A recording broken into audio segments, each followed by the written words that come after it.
Hei! Tämänkertaisen videon aihe on ylipainehappihoito ja masennus. Kirjoitin muutama vuosi sitten kirjan Masennuksen biologia, jossa esittelin todistusaineiston siitä, että se mitä me ymmärretään kliinisenä masennuksena on aivoissa olevan neuroinflamaation aiheuttama sairaskäyttäytyminen, jonka seurauksena normaali mieliala korjausmekanismit ei toimi ja mieliala jää kroonisesti alas. Ja tämä neuroinflamaatio näyttäisi olevan seurausta kroonisesta stressistä sekä länsimaisen elämäntyylin aiheuttamasta matalastesta tulehduksesta. Ja tämän kirjaprojektin aikana mä kiinnostuin siitä, että mikä on tehokkain keino laskea sitten tätä neuroinflamaatiota. Ja mä törmäsin ylipainehappihoitoon.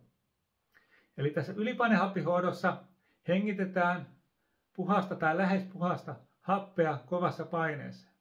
Ja sen takia aivoissa happipitoisuus nousee jopa 10-15 kertaiseksi normaaliin verrattuna. Ja tämä happipitoisuuden nousu vähentää siellä hypoksiatilaa, eli hapen puutetta, joka on seurausta tästä neuroinflamaatiosta. Ja se itsessään laskee sitten tätä tulehdusta aivoissa ja vaikuttaa sitä kautta välittäjäaineisiin. Ja mua kiinnosti sitten, että jos kerran tässä on iso näyttö siinä, että se on tehokas laskemaan neuroinflamaatioa ja olisi neurologisia vammoja hoidossa, niin miten tämä sitten vaikuttaa masennukseen. Ja törmäsin tutkimuksiin, jossa tätä oli tutkittu hiirillä.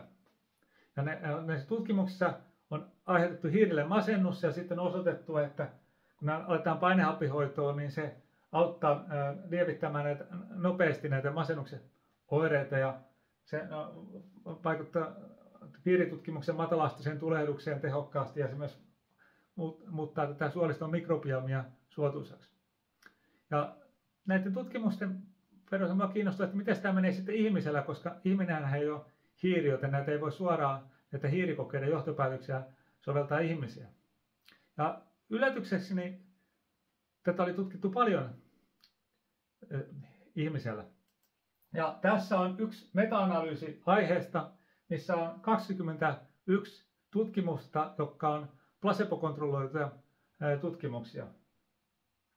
Ja tässä on ollut koehenkilöinä aivohalvauksen saaneet masennuspotilaat. Ja niissä näkyy, että joka ainoassa tutkimuksessa tämä on ollut selkeästi placeboa tehokkaampi hoitokeino. Ja kun katsotaan tämän meta-analyysin testisuureita, me huomataan, että se vaikutus on erittäin voimakas.